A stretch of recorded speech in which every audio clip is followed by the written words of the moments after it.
In the summer of 1995, the shelves of the world's largest electronics stores were dominated by a single name. Not Sony. Not Panasonic. Aiwa. In shopping malls from Tokyo to Sao Paulo, from London to Los Angeles, teenagers and young adults would stop in front of compact stereo systems, point at the units on display, and tell their parents, with the absolute conviction of someone who had never wanted anything more in their life, "I want that one." Aiwa was selling nearly $2.9 billion worth of products every year. Its products were present in more than 80 countries. The company controlled enormous market share across North America, Europe, and Asia. More than 80% of everything it produced was sold outside Japan, and 43% of its total revenue came from the Americas alone. For anyone who grew up in the 1990s, having an Aiwa system in your bedroom was not simply a matter of sound quality. It was a statement of identity. But behind that thunderous success, something was moving silently. The world was changing, and Aiwa, enchanted by its own greatness, was not looking in the right direction. In less than a decade, the brand that had conquered the hearts of an entire generation would disappear from store shelves, swallowed by forces it had chosen to ignore for too long. This is the story of how the most desired sound brand of the 1990s was forgotten. The beginning, a dream built on mud and music. It all started on June 20, 1951, in Tokyo, Japan, when an engineer named Mitsu Kajiri founded a small company called Aiko Denki Sanjo, Little d. The post-war Japan of that era still breathed rubble and uncertainty, but it carried a voracious hunger for reconstruction, for modernity, for technology. Kajiri was a man who believed that sound had the power to transform everyday life. His company was born with a clear purpose: to manufacture microphones and audio equipment of real quality, accessible to the ordinary working person. In 1959, the company changed its name to Aiwa Company, Limited, a combination of Japanese words meaning love and harmony, a name that carried within it the promise of an almost sensory experience. What distinguished Kajiri from other engineers of his era was not merely technical competence. It was vision. While companies like Sony aimed at the top of the market, building expensive products for an elite, Aiwa looked toward the base of the pyramid with genuine respect.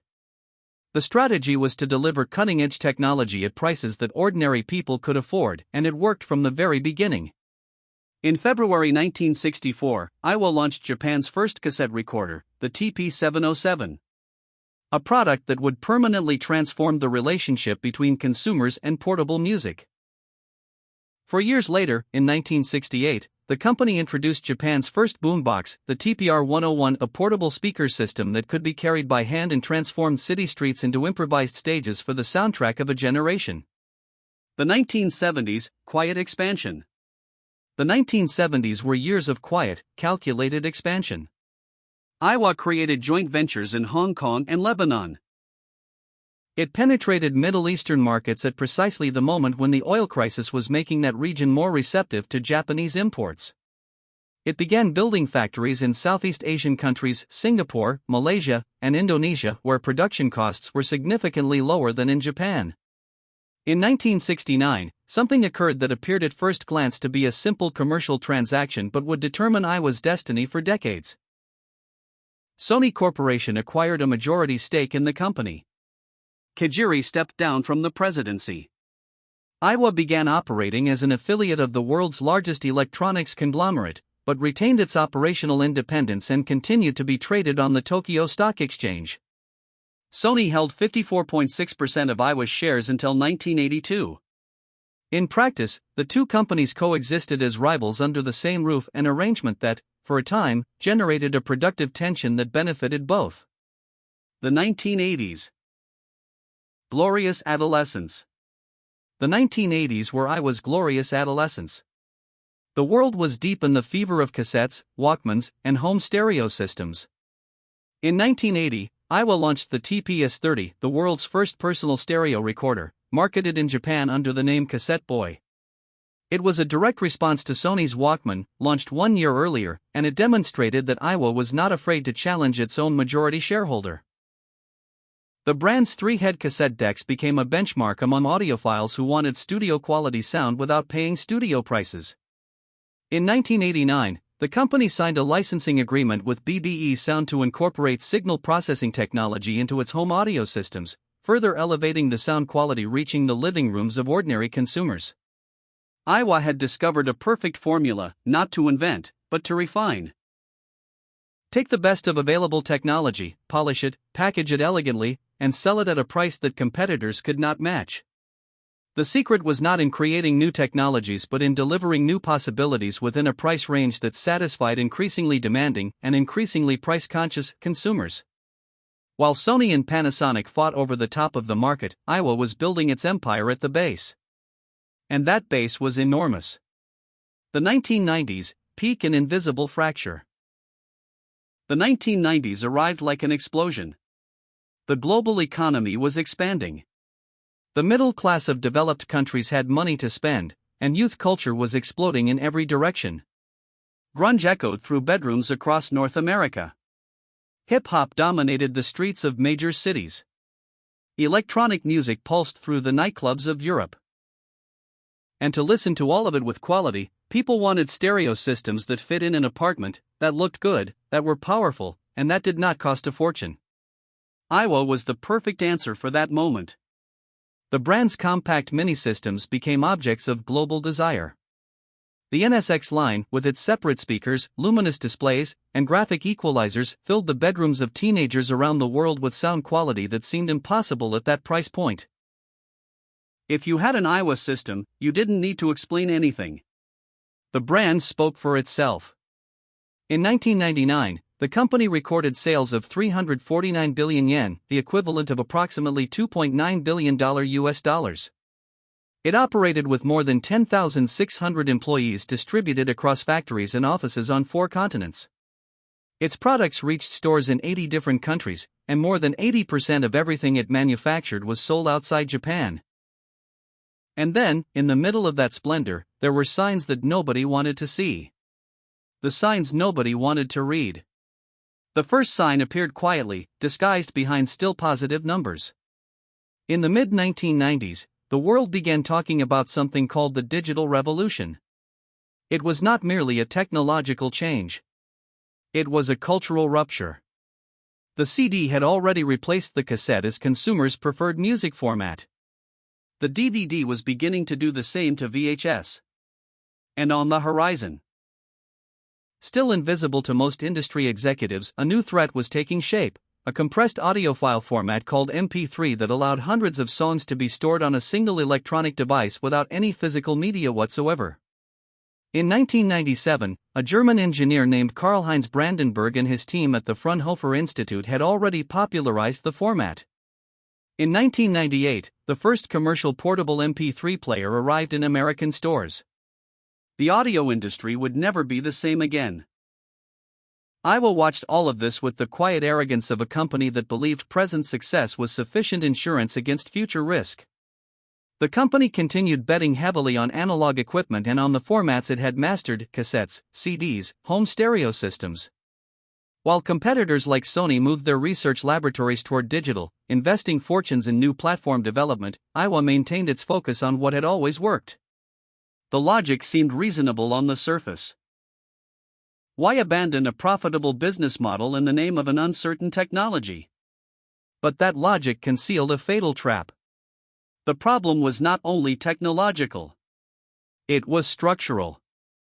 Aiwa had built its entire identity around a specific proposition: superior quality at a lower price.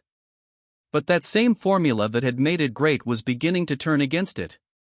In the 1990s, a new wave of Asian manufacturers, primarily from China and South Korea, began flooding the global market with electronics at prices even lower than Aiwa's. Samsung and LG were growing rapidly. Dozens of nameless Chinese manufacturers produced cheap devices that occupied exactly the same price segment where Aiwa had built its kingdom. The competitive advantage that had been its greatest strength was being eroded from below, silently, like sand carried away by a tide. And from above, Sony was tightening the grip. The company that controlled more than half of Aiwa's shares also competed directly with it in virtually every product category: stereo systems, portable CD players, Walkmans, car audio equipment. The coexistence that had once seemed productive was beginning to generate an unsustainable contradiction. How could Aiwa grow without cannibalizing Sony? How could it innovate without resources comparable to those of its own majority shareholder? Clear answers to those questions never came. The collapse. By the late 1990s, the consequences had begun materializing in the financial statements. Sales that had grown consistently for decades began to stagnate. Profitability fell. The company attempted some initiatives to modernize its product line, launching portable CD players and mini systems with CD capability. But it lacked the boldness necessary for real transformation. It lacked vision. It lacked, perhaps, the independence that Sony's shadow had gradually subtracted from the company over the years. In 2002, the inevitable arrived without ceremony. On December 1 of that year, Sony Corporation completed the full acquisition of Aiwa, absorbing the company that had for decades been its most brilliant satellite. Aiwa ceased to exist as an independent entity. Its shares were delisted from the Tokyo Stock Exchange in September of that same year, ending 41 years of public trading. The official statement spoke of synergy, of revitalization, of leveraging combined resources to relaunch the brand with new energy. In January 2003, Sony announced it would reposition Aiwa as a youth-oriented brand focused on personal computer technology, aimed at teenagers and young adults who used their PCs as entertainment centers. The plan looked reasonable on paper. Sony said it would use its global distribution network to extend the reach of Aiwa products, that it would transfer cutting-edge technology into the new product line, that production costs would be reduced through manufacturing synergies. In 2004, Aiwa launched its first digital audio players at the Consumer Electronics Show in Las Vegas, including flash memory models and a player with 2 GB of hard drive storage. Significantly, these devices supported the MP3 format, while Sony's own products were still forcing consumers to use its proprietary ATTRACT format. It was one of the few remaining advantages Aiwa held at that moment. But the fundamental contradiction had not been resolved. Sony could not answer a simple and devastating question: what was Aiwa for if Sony already existed? The two brands competed for the same shelf space, the same consumers, the same marketing budgets. Positioning Aiwa as a budget alternative meant downgrading it. Positioning it as premium meant directly confronting the Sony brand itself. There was no elegant exit from that dilemma. Gradually, products bearing the blue-on-white logo disappeared from stores. Marketing campaigns shrank. Investment in research and development withered until it became invisible. In 2006, Sony made a decision that, though never announced with fanfare, was the corporate equivalent of a quiet funeral. It effectively ended Aiwa's operations, ceasing the production of new products under the brand. 2 years later, in 2008, the last trace of Aiwa within Sony disappeared entirely. A company that had existed for 57 years, that had sold billions of dollars worth of products, that had touched the lives of tens of millions of people around the world, simply ceased to exist. There was no dramatic collapse. There was no scandal. There was only the gradual silence of something forgotten before it died. The zombie brand. What remained was a confused and fragmented shadow. In 2015, an American company called Harman Devices, based in Chicago and led by an entrepreneur named Joe Bourne, acquired the rights to the Aiwa brand from Sony for the American and international markets. The company rebranded itself as Aiwa Corporation and launched its first product, the Exos 9 speaker, in April of that year. The initiative seemed promising. The Aiwa name still carried considerable nostalgic weight among consumers who had grown up in the 1980s and 1990s. But the market of 2015 was not the market of 1995. Competition was brutal. Resources were limited. The magic did not return. In Japan, a parallel and equally tortuous path opened up. Toda Audio, a company that had been a supplier to the original Aiwa, acquired the brand's trademark in the country before it expired entirely, and established a new Aiwa company, Ltd. as a subsidiary in 2017. The idea was to capitalize on nostalgia among older Japanese consumers while simultaneously attracting new buyers with products that combined retro aesthetics with modern technologies such as Bluetooth. There was something both poetic and tragic about that initiative. A former supplier attempting to resurrect the spirit of a company that had disappeared through its inability to reinvent itself, using reinvention itself as the strategy. What followed was a brand identity chaos without precedent in the history of electronics brands. The American Aiwa and the Japanese Aiwa fought legal battles over trademark rights in Illinois, the United Kingdom, and Ireland. In September 2020, the two companies announced a business unification with the promise of rebuilding Aiwa as a single global brand. But the harmony lasted only briefly. In August 2021, the American Aiwa Corporation filed for Chapter 11 bankruptcy protection. Its assets were sold to a new entity called Aiwa Acquisitions, LLC, affiliated with Soccer International. The name Aiwa had become what branding specialists call a zombie brand, a licensed name attached to companies with no real connection to the engineering, the culture, or the legacy of the original company. Today, products bearing the Aiwa logo can be found on store shelves and e-commerce pages, soundbars, Bluetooth speakers, televisions. But those products are, in essence, generic electronics rebadged with a name that once meant something. They are the shadow of a shadow. The engineering that produced Japan's first cassette recorder, the world's first boombox, the world's first personal stereo recorder, that engineering no longer exists anywhere.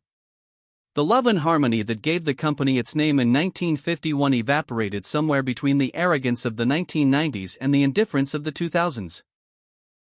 3 lessons that outlast the brand. What happened to Aiwa was not an accident. It was the inevitable consequence of a series of decisions and non-decisions that accumulated silently over years. The first lesson is as old as the market itself: no present success guarantees future survival. Aiwa was a victim of its own prosperity. When the numbers were good, there was no urgency to change. When urgency arrived, there was no longer enough time. The company that had built its empire by refining other people's technologies never developed the internal capacity to create its own. When the market demanded genuine disruption, Aiwa had outsourced its ability to innovate without realizing it, and when real innovation was needed, there was nowhere to find it. The second lesson concerns the danger of an undefined identity. Aiwa spent years trying to be two things simultaneously: an economical alternative to the major brands and a brand of respectable quality in its own right.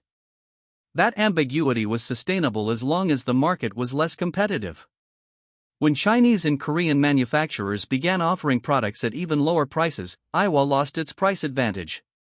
When it tried to move up to the premium segment, it lacked the credentials to compete with Sony, Panasonic, or Pioneer. It was trapped in the middle. Without real territory to defend, without a value proposition clear enough to justify consumer loyalty in times of change. The third lesson is perhaps the most disturbing of all, because it concerns not only Aiwa but any organization that depends on another to exist. The relationship with Sony, which for decades appeared to be an advantage, was, in reality, Aiwa's greatest vulnerability. Having a giant as majority shareholder brought financial stability and market access, but it also suffocated the strategic independence that every company needs in order to adapt with agility. When the time came to make difficult decisions about the digital future, it was Sony that decided, not Aiwa. And Sony had its own interests, its own brands, its own priorities. Aiwa was merely one piece on a much larger board, and when that piece stopped being useful, it was simply removed. What remains? There is something deeply human about Aiwa's trajectory. The company was born from the dream of an engineer who believed that music should be accessible to everyone. It grew through decades of honest work, genuine innovation, and a real value proposition. It won the affection of an entire generation. And then it was destroyed. Not by a powerful external enemy, but by the combination of its own inertia, by changes it refused to face directly, and by a relationship of dependency that had steadily corroded its capacity to decide its own fate. On the shelves of today's electronics stores, the Aiwa name still appears occasionally, printed on products that could carry any other name. For those who did not live through the 1990s, it is just another brand. For those who did, it is a reminder that the love and harmony that once defined that blue and white logo belonged to a time that does not come back. And perhaps that is the quietest and most powerful lesson of all. Brands, like people, do not die all at once. They die gradually when they stop believing that they need to change in order to keep being who they are. VidIQ Sonnet 4.6 Claude ESIA y puede cometer errors.